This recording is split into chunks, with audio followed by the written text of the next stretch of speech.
The Charles Adler Show starts now. If I sound a little bit hyperbolic today, it's not the Hungarian-born blood, okay?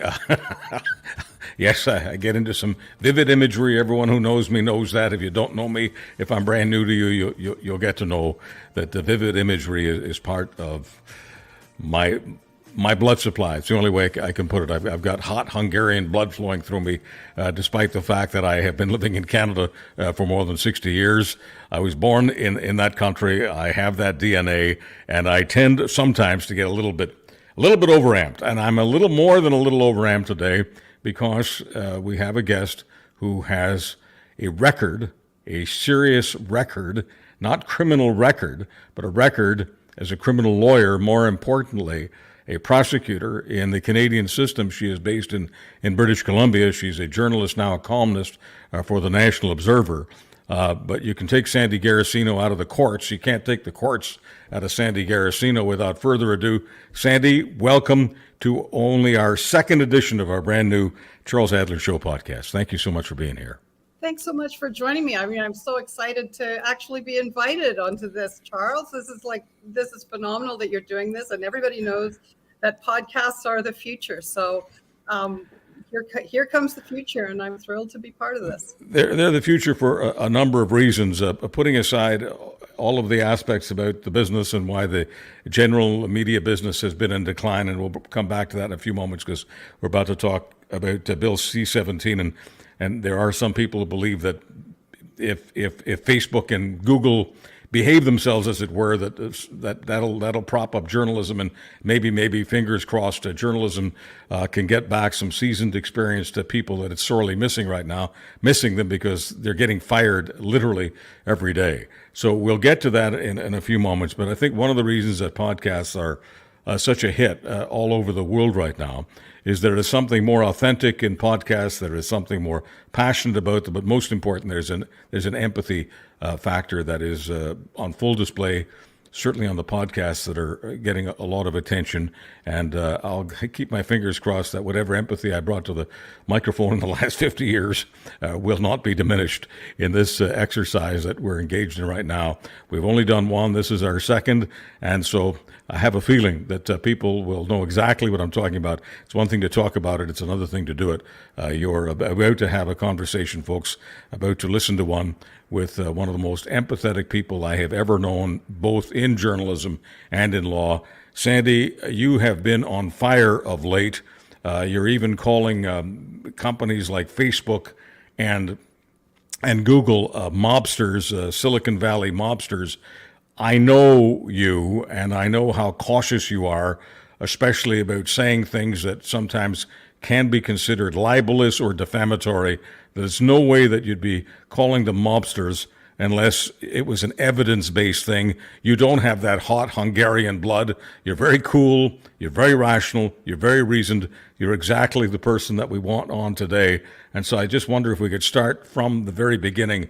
Why would you go out on a limb and call Facebook and Google people who are doing mob-like or engaged in mob-like behavior? That's not the kind of thing I generally hear from you. Well, these companies are exercising, they are abusing their monopoly power. And let's just go straight to Google, even though I think of Facebook as a worse example. I mean, they are using what I would call mob tactics. They are threatening the Canadian government. And I know that there are lots of listeners, lots of people out there, and well-informed people that don't like Bill C-18, the Online News Act. And I understand that there are a lot of good arguments why we would oppose that. But look at what's happening here. Whatever the positives or negatives of that bill are, it has been passed. It has gone through the democratic process. It has been passed by a duly elected Parliament and Senate, and it is the law of the land in Canada. Now, Facebook and Google are threatening the Canadian government that they are effectively going to shut down Canadian access to news content. And let's just look at how serious that is. First of all, They are foreign monopolies. Google in particular has a 97% share of the search function in Canada.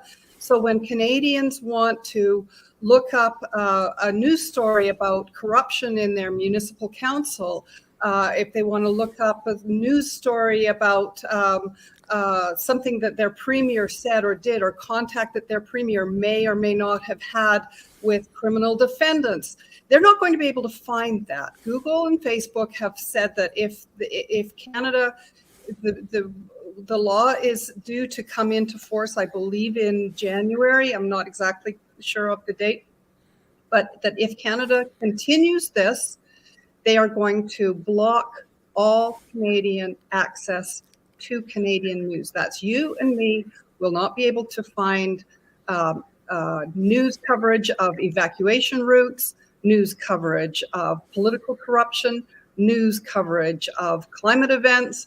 We're not going to be able to find Canadian news.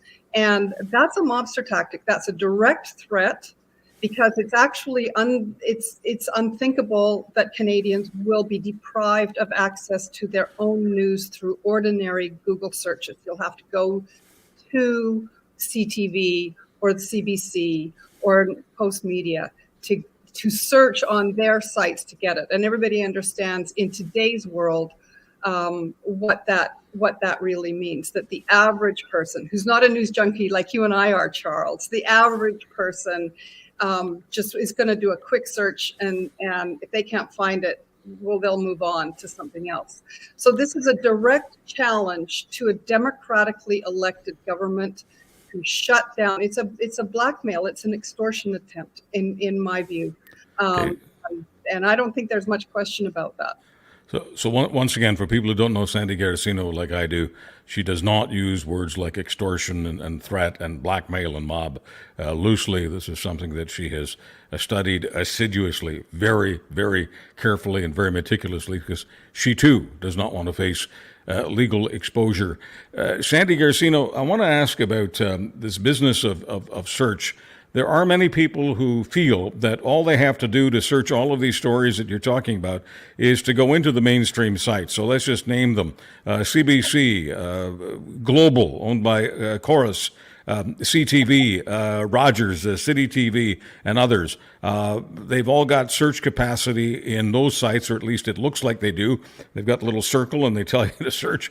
Are you telling me that when people go for searches in those particular websites, that they depend on Google, and regardless of whether or not they go to those sites, CBC and the rest, they may not find what they're looking for if Google goes through with its threat?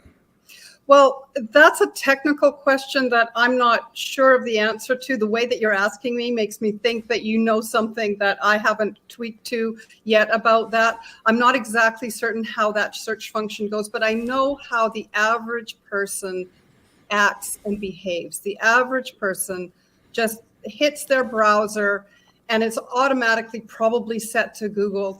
They could very likely be on Chrome, but even if they're on something else, if they're on Safari or something else, 97% of us, if we go to search something, we go no further than the search function that's on our browser. And it takes, like I say, it takes a real news junkie to say, okay, well, I really want to see this coverage in this publication. You and I know that different news outlets, different journalists, different columnists, different opinion writers, different personalities in the media environment are going to have different takes on issues. They're going to report them a little bit differently, maybe cast them in a different light. So if you want to search, for instance, we've just gone through the Danielle Smith through the election in Alberta. If you want to search, well, how do you get information about that election? You're going to see on a Google page, you're going to see pages and pages, but let's start with the top 5 hits are going to be from different publications, right? And we all know that different publications will have different takes. You might want to decide, oh, this take looks interesting. It looks like there's a detail here that I didn't know about. I'm going to go to this one. So most of us want to do a comparative analysis when we're searching. and or the average person just wants to get what's the top hit. I'm going to go there. There's no doubt. There's no doubt in my mind. The average person just uses Google for everything. Yes, some people use Bing and some others, but as you say, it's a virtual monopoly. 97%. I think we can all agree. 97% is more than just a lion's share. So look, everything always comes down to the money. We can talk about principles until the cows come home. If Google and Facebook are going to boycott Canadian news, it's because they feel that the government of Canada wants too much money. So let's talk about the money. How much money does the Canadian government expect to retrieve from Google and Facebook, these two giants, money which would then go in the main to major players in the news industry, because that's what this is, it's kind of a redistribution thing. But before it gets redistributed, we want to know, and I think most people are not quite aware of just how much money, how much advertising revenue Google and Facebook are pulling out of the Canadian environment. I have a feeling that when people hear what the money is all about, they'll go, "Oh my God, is that would Google and Facebook really boycott over such a small percentage of the kind of share of the market that they're taking?" So let's just talk specifically. I don't usually want to talk about numbers. I just want two numbers. One number is the revenue haul that Google and Facebook are taking out of Canada, and the other number is the number that Canada wants back. So let's start with how much money Google and Facebook are making in the Canadian environment. According to published research, I don't have the name of the institute right in front of me, but according to published research, it's $10 billion in 2021. $10 billion in 2021 that left Canada, and as far as I have been able to determine, is not taxed here in Canada. So that's basically going out tax-free to whichever jurisdiction is most tax advantageous for Facebook and Google to operate from. It may be Ireland, but I'm not sure if that's the case in Canada. $10 billion. And by the way, that's the 2021 number. Worldwide, Google and Facebook earned $400 billion in 2022 globally, up 30% from 2021. So they are probably up in Canada well over $10 billion at this point. And the Parliamentary Budget Office has given an estimate that the revenue return to Canadian news publishers will be roughly $300 million, but there will be some costs in administering that. So I think the total cost is about $329 million. In other words, 3.3% is all that the Canadian government is asking from these companies. Okay, so I'm not going to accuse Google and Facebook of not paying taxes. They don't pay taxes in Canada, but they pay taxes elsewhere. We're not absolutely sure where. We know that they're technically based in Silicon Valley, but I'm sorry, go ahead, Sandy. They don't pay Canadian taxes. Right, okay, so I want to be crystal clear about this. They don't pay one dime of Canadian tax, even though they make 10 billion, not million, 10 billion in Canada. And the Canadian government is only asking for approximately 300 million, approximately 3% of the haul that Facebook and Google are taking right now. So, Sandy Garossino, it's difficult for people to believe that Google and Facebook would get their knickers in a knot because of this 3%. Is it possible that they feel that if they give in to Canada on this, that there's a much bigger haul that they'll be paying in other countries that want to do what Canada's doing? Well, this is undoubtedly what is bothering them. This is undoubtedly what they're most alarmed about. California has legislation on the books, and so does the U.S. Government does. So the U.S. government is seeking to impose something on this nature. California is the companies have threatened California with exactly the same threats that they're making against Canada, and I just want to clarify one thing. I think I may have said tax evasion by them, and which is probably what you were flicking to, Charles. It's tax avoidance. They are absolutely, as is everybody and every corporation, entitled legally to avoid taxes. We can't evade taxes. So, but as far as I have been able to determine, they are not taxed in Canada on that $10 billion revenue. Both of us, Sandy, have a lot of experience in mainstream media, so neither of us are renegades, and neither of us plan to abandon the principle that we will speak lawfully, and we're not here to libel, we're not here to be defamatory. Both of us, I think, I hope I'm okay in speaking for you on this, both of us can do just fine in life without violating the law, and so there's no intention here. So if the word evasion needs correction, there you go. Sandy Garossino is correcting it as she should. Evasion is against the law. Avoidance is not against the law. Companies like Google, Facebook, and companies that are exponentially smaller spend a lot of money on tax lawyers to make sure that they can avoid paying as much tax as necessary. That is simply a traditional free enterprise. So let's just be clear here. If it was only about Canada, this might not even be a story. But Google is worried that if they go along with Canada, it becomes the slippery slope in other jurisdictions like California, like the United States. Help me out with this, Sandy Garossino. If the United States as a whole wanted to do exactly the same thing that Canada is doing, why would it make a difference whether or not this succeeded in Canada? Couldn't the United States implement its own system of recouping money from giants like Google and Facebook?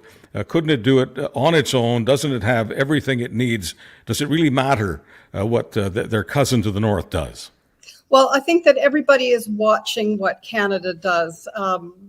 There's no question that Facebook and Google are attempting to intimidate legislators south of the border. By the way, this legislation has bipartisan support, at least in California. I'm not sure if it's bipartisan support in the United States as well. There's no question that both parties are actually looking to increase their regulatory oversight of the large tech companies.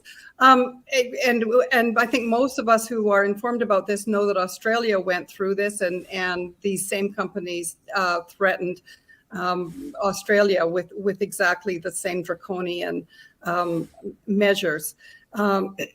Which I think what we have to bear in mind is that these are foreign monopolies. They have a monopoly power that is an absolute vice grip on the Canadian economy. Yes, America can do this. I think everybody around the world is watching. A number of European press councils, I believe out of the UK, Scandinavia, Europe, the EU, a number of press councils have issued a very, very strong statement condemning Facebook and Google for their attempts to strong arm the Canadian government here. They are pointing to the fact that this is democratically passed legislation, and it is the obligation of every corporate citizen to abide by democratic laws that are passed in every country. So all of the whole world is watching. I think Canadians would be very surprised to see Senator Amy Klobuchar tweeted support for Canada. Senator Elizabeth Warren tweeted support for Canada. I believe the members of the California government have the British, the former British Minister of Technology tweeted support for Canada. The support is coming in from around the world to stand up to these companies and not let them bully us and get their heels off our necks. Sandy Garossino, doesn't every sovereign country, and Canada is one of the many, have the right to use, in our case, we call it the CRA, the Canadian Revenue Agency, in the States it's the IRS, but doesn't a sovereign country like Canada have the capacity and also the capacity to enforce tax laws, to simply impose? You're talking about 3% is what they want back, and they're doing it, trying to do it C-18. Can't they just say, as of January 1st, 2024, there's a 3% digital tax on all advertisers like Facebook, like Google? What would be the problem with that, and how on earth could any company say we're not going to pay taxes? Well, we don't have the jurisdiction to impose taxes and any form of income tax on a foreign registered company. Remember, Facebook's servers are not domiciled in Canada. So if you or I want to buy a Facebook ad, we're basically buying a service from a company that is located outside Canada.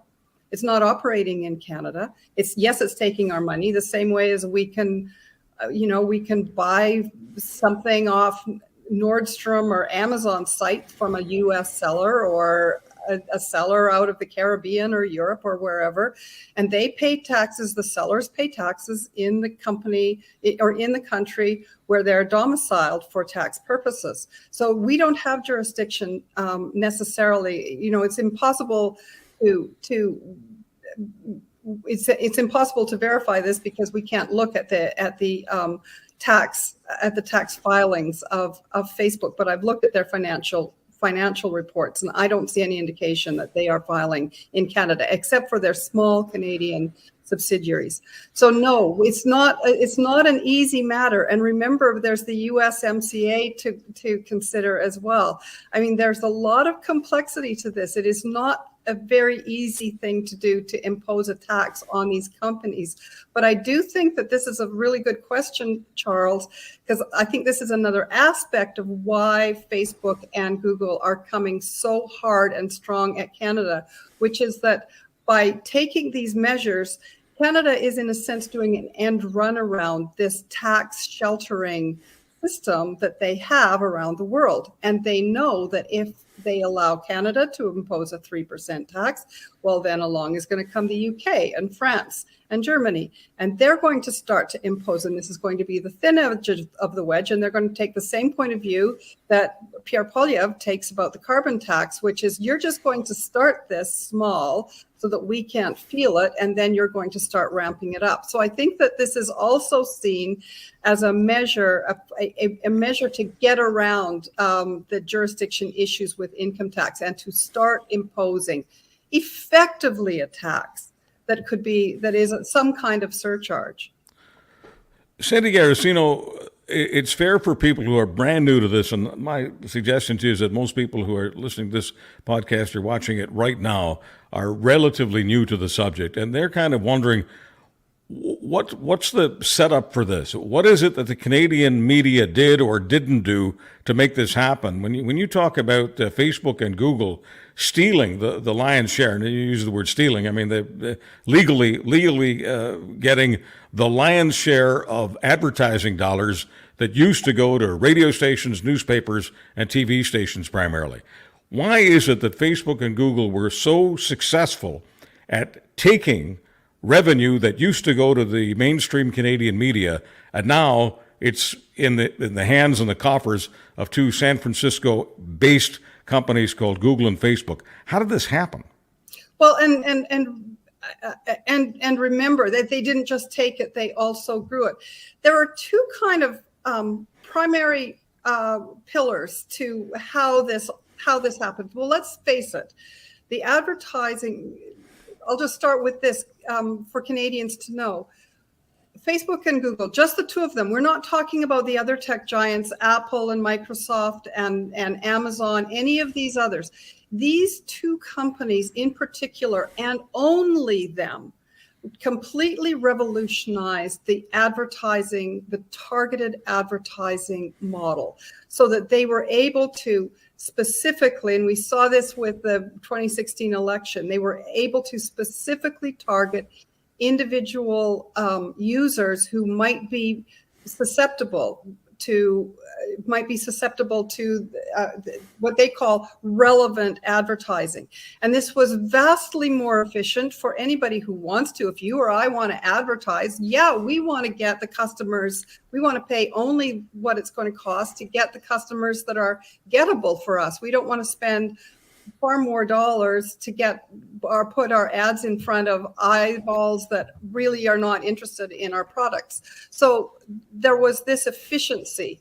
They undercut the advertising model, which was the only business model that news and journalism had, was selling advertising, newspapers, classified ads, print ads, but also other advertising. And what all advertisers were able to determine was that the Facebook and Google models were vastly more efficient, lower cost, much easier to get the eyes that they wanted.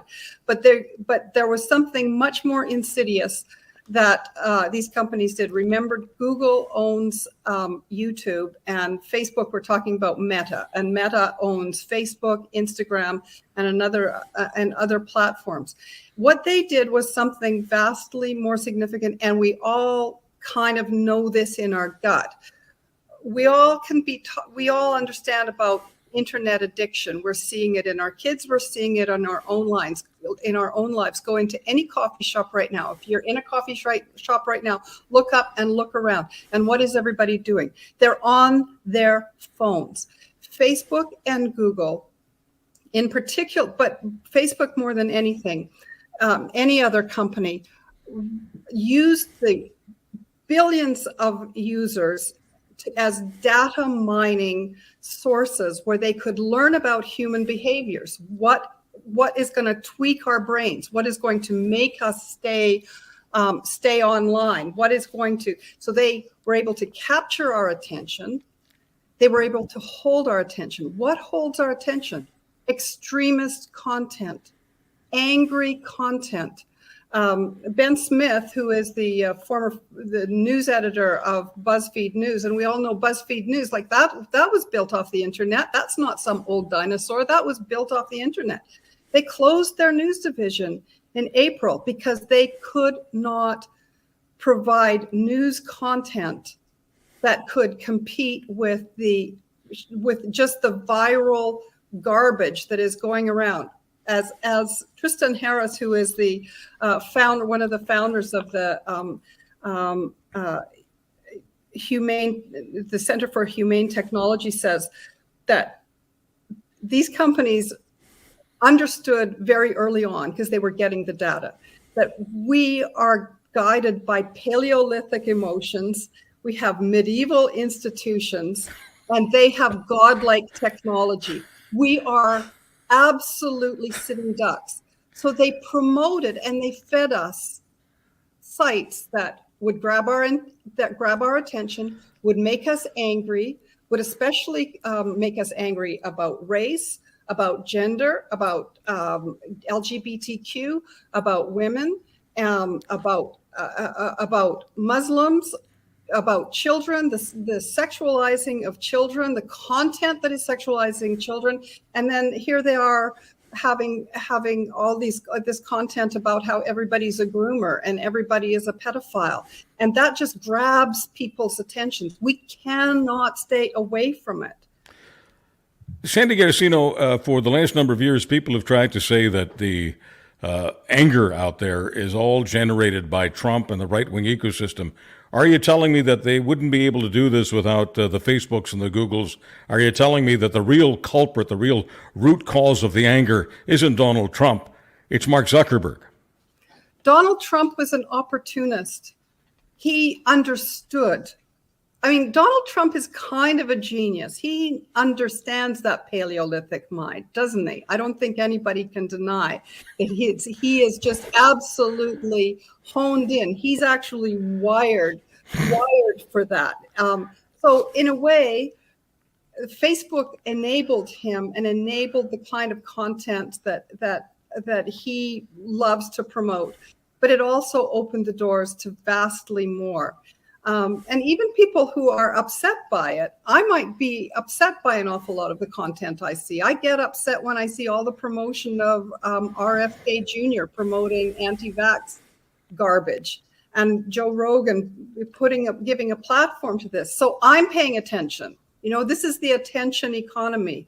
And what these companies will do is they are going to suck up our attention until there is no more attention left. Look at all the kids who are awake at 2:00 in the morning on their phones. Look at this addiction that we have in our society.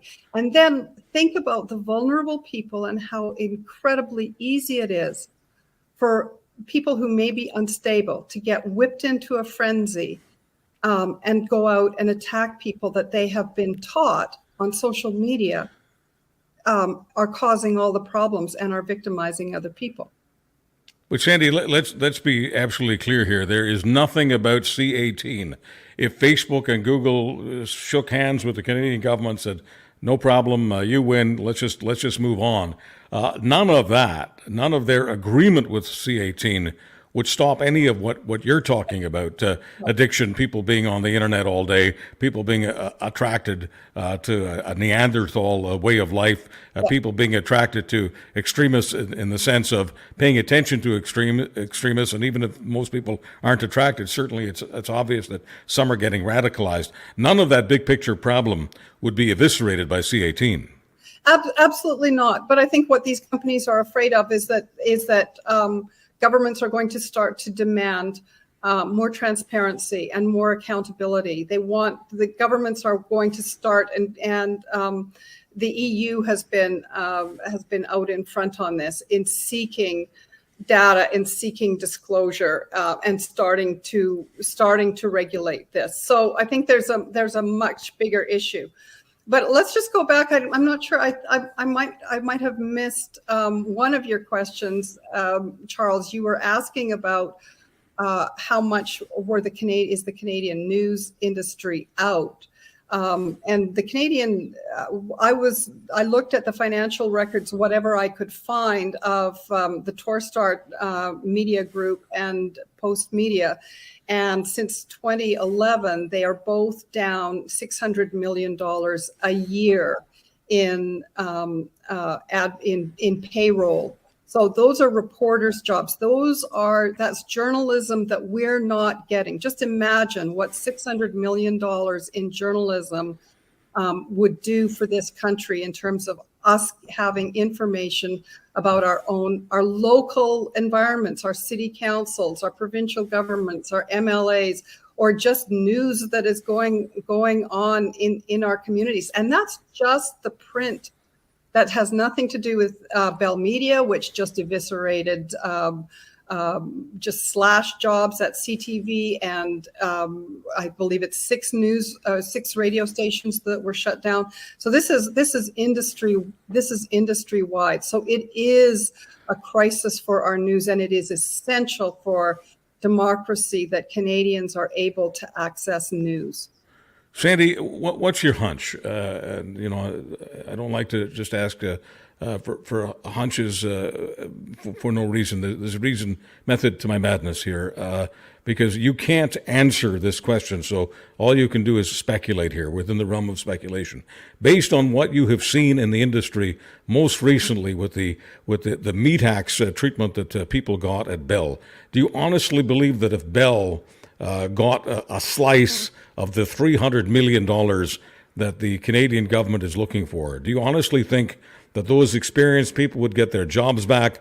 Do you think that Bell would stop doing what it's doing? And I'm just using Bell because Bell's the most recent example, because all of these companies have problems with their business models. All of these people have been trimming personnel. Bell has been a little more obvious about it. But do you think that they would change their behavior if C-18 was the kind of law that Facebook and Google decided to abide by? Well, they wouldn't want to. And it's going to take, I think that we're just getting started on this. To me, I think there's no question that there are serious flaws with the legislation.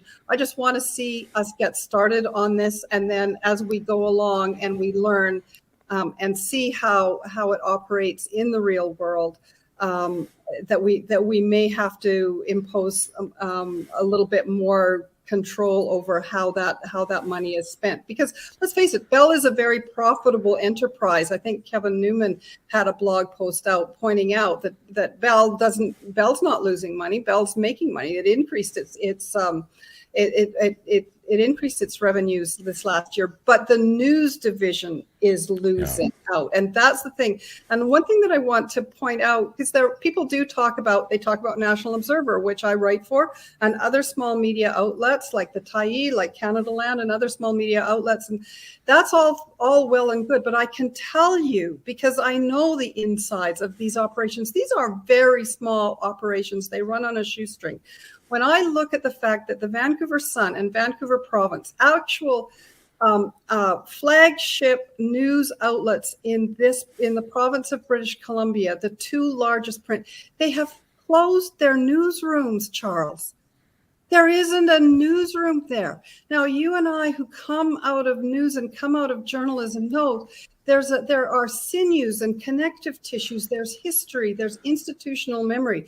These are things that it's actually not possible for small operations to go out and replicate. It actually is a large operation. If you look at the movie Spotlight, go back and look at the exposure that the Boston Globe did of the Catholic priest child abuse story, and how much institutional expertise and history and knowledge went into that kind of story. Small journalistic operations don't have the bench strength to do that. I do think somebody should stand up at least to say, and I'm the last person to defend Post Media, because I think that they basically sell Rex Murphy columns. I think that's their business model, sell Rex Murphy columns.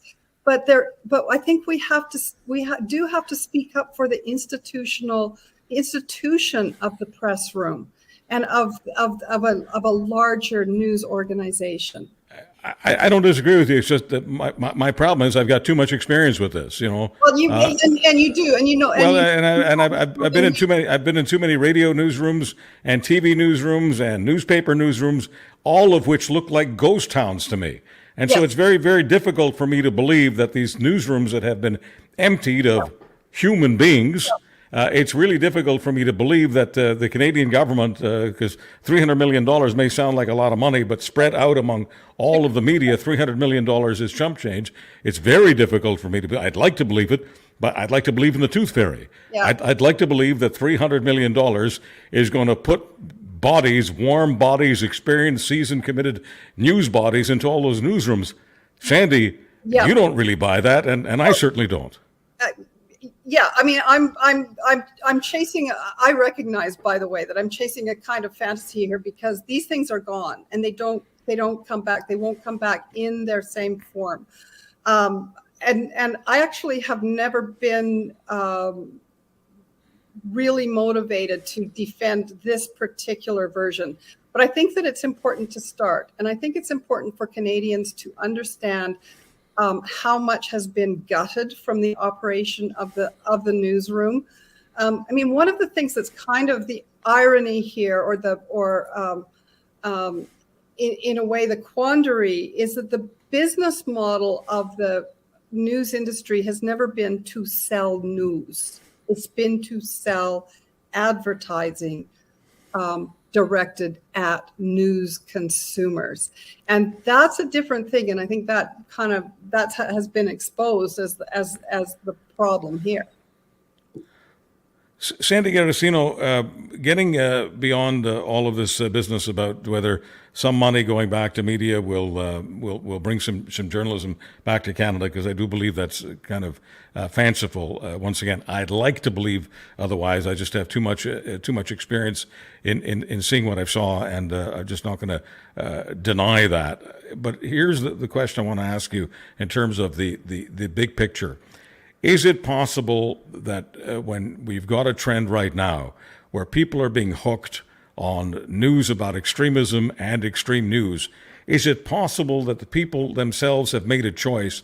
It has nothing to do with advertising dollars. It has nothing to do with whether or not there are seasoned, experienced journalists. It's simply that this is, we can call it a fad if we like, but the fact is it's a change in behavior. Is there any reason to believe that this change in behavior among humanity, it's not just a Canadian thing, it's worldwide, is there any reason to believe that it won't get worse, much worse, before it gets better? I think it will get worse, and I think it is going to get far worse, because what's the you and I both know the phrase that we haven't mentioned yet: artificial intelligence. And if you look at what effectively, Facebook and the algorithms of Facebook that have been designed to go at exactly our subconscious perceptions in a way that we're not even aware of. That was, in a sense, our first contact with artificial intelligence, because they were using scrolling bots to determine how we were going to behave and how we were going to respond to content, and they actually, and I should be very clear, and this has been reported in the Facebook files by Frances Haugen, who was the Facebook whistleblower. It's been independently verified and reported by the Washington Post. That what and there are other places that it's been documented that Facebook's algorithm found that ad dollars increased when they would promote and prioritize extremist or extreme content. And so their algorithm did. And that is how we have young people glued to YouTube watching video after video after video of nutters going off and saying really extreme things.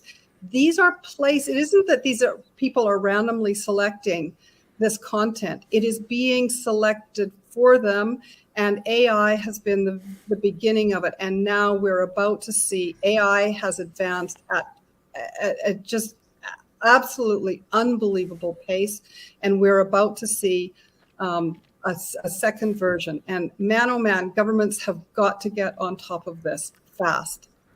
Sandy Garossino, I'd be violating my commitment to people who are listening to this podcast if I didn't ask you to make it personal, because that's kind of what I do. Why are you personally involved in journalism for the National Observer right now? What is it about writing columns? What is it about investigating news that brings Sandy Garossino's values to bear? Why do you need, I know I don't mean to embarrass you, but you're not doing this to put food on the table. What is it that you are putting on the table by being a journalist? I mean, I do this really out of love. I care enormously about our country. I care about our children. I first got involved in really looking, going down the rabbit hole with Facebook and social media when Amanda Todd died, because it was immediately apparent to me as a former prosecutor, it was immediately apparent of two things.